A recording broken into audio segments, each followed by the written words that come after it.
Hello, hello, hello, everybody. Welcome to Carlie's Couch.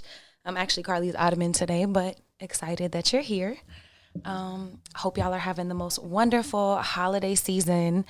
I personally am so excited, obviously, because I'm a little bit out of breath and so excited to be here for my second episode by myself. I have something exciting coming though. The Carlie Off the Couch series. I'm about to film the first episode next week, and I'm like, I'm so excited, y'all. Yeah. Anyways, hope y'all having a great day. I'm excited about today's episode, which is, are you protecting your peace or just avoiding discomfort? And I thought about this because I saw a trainer that I follow on Instagram talk about, oh, everybody's trying to protect their peace. But really, are you doing that, or are you avoiding things? And I wanted to sit with that and look at my own life and look at my own choices and sit with, what that really means. And so we're going to talk through that today. I'm also going to get back on the questions from the couch, but I ain't got one today. So my question is, how are y'all doing? And if you say good, what kind of good? Like, elaborate. Let's use some of these beautiful adjectives that are in, well, they might not be beautiful because it's the English language, but some of these amazing adjectives that we have in the English language. Okay. Or whatever other language you think in. But when you think about protecting your peace versus avoiding discomfort, the first question is, like, how do you know the difference? Like, because a lot of decisions could be like, feel like in the moment, oh, I'm protecting my peace. But when you really sit down with it, how do you know? So I have a couple of questions. What does your pattern look like? So I know it's a holiday season. It's a little chaotic. It's a little busy. There's a lot of invites for holiday parties and birthdays and Christmas things and family might want to come over. And there's a lot of opportunity right now to test if you are practicing peace or avoiding discomfort. So what an exciting time.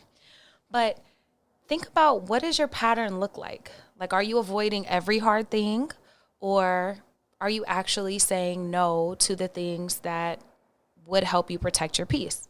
So for me, peace is an intentional boundary. So when you think about something protecting your peace, it might be like, hey, can you help me move on Saturday? But you know that you have your kids' party that afternoon and you would be really tired, but you really want to help. But in this instance, you want to be refreshed and full for everything else you have to do. So you might say no. What avoiding that could look like is not replying to your friend, not saying anything, or saying, oh, maybe I'll let you know, and then never saying that. And so you kind of leave them in this state of limbo that's inconsiderate also.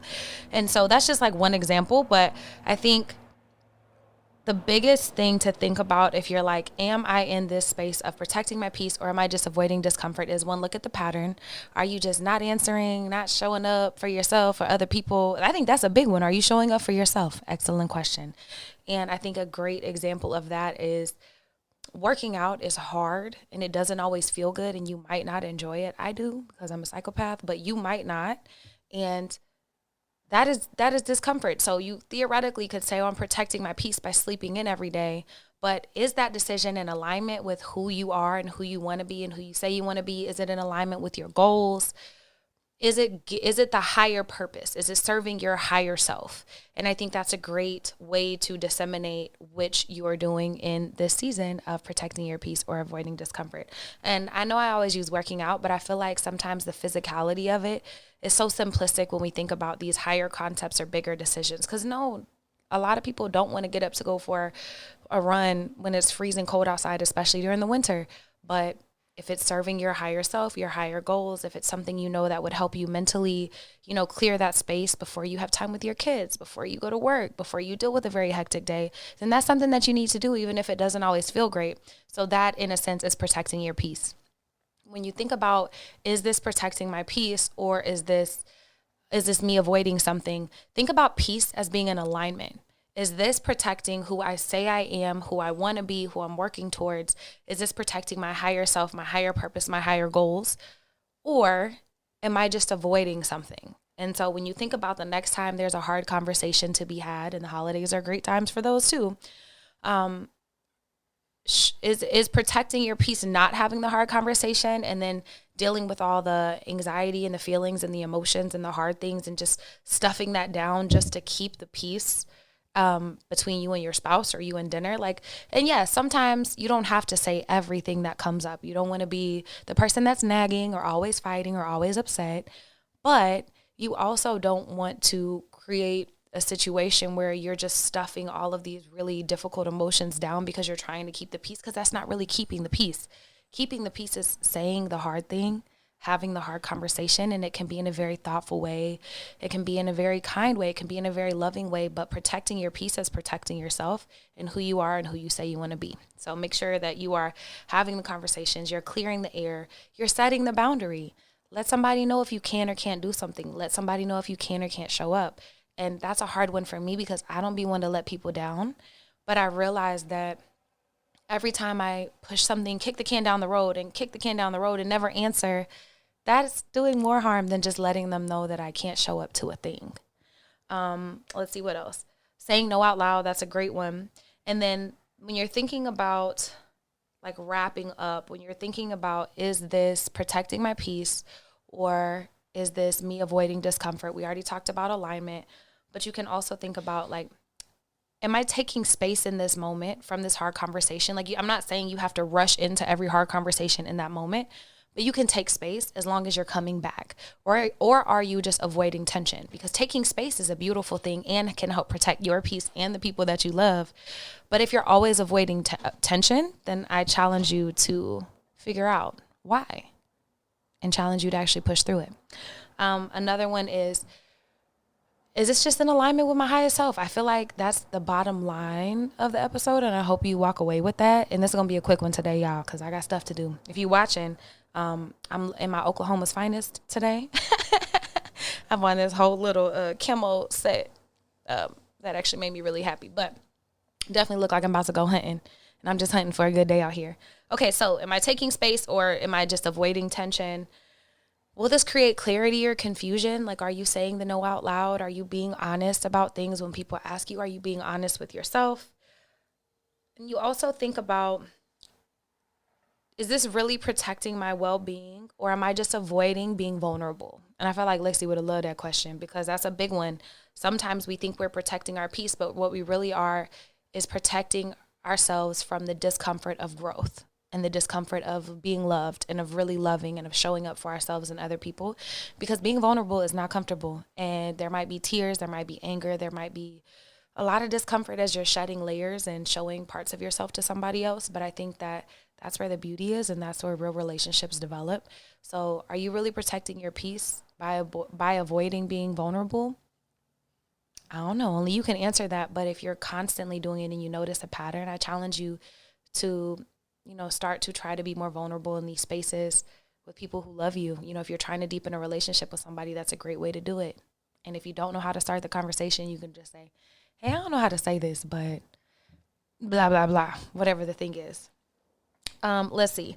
And then the last thing I think about is in this crazy world that we live in, especially the United States right now, so, talk about third world countries. We the ghetto for real.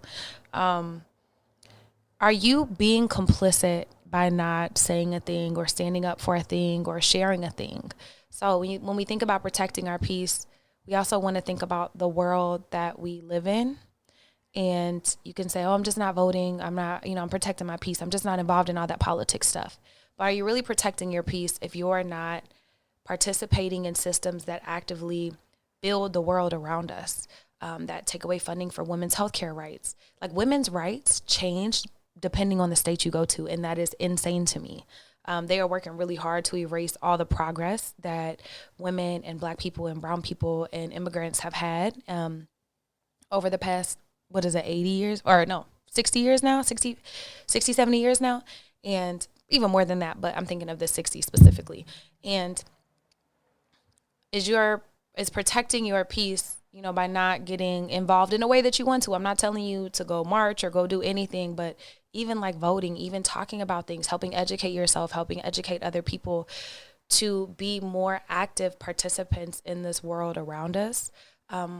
think about what that means to you and what level you feel comfortable with that actually is in alignment with yourself, has you standing up for things you believe in, and also showing up in a way that feels good to you. Maybe that's just cutting that check to the politician who you believe in. Like, shout out to Mom Donnie in New York. You know what I'm saying? Like, maybe that's cutting a check. Maybe that's volunteering at a polling place. Maybe that is just sharing information on your social media. Or maybe it's having a difficult conversation with some of your friends. I know that some of my friends, I talked to them, what was it, Halloween? And one of my line sisters, shout out to her, she was doing a pumpkin carving party with her family, and they went through all the propositions on the ballot. Very low-hanging fruit for her. Everybody has a different one, and they do their own research, and then you talk about it there. That way you feel more informed on voting.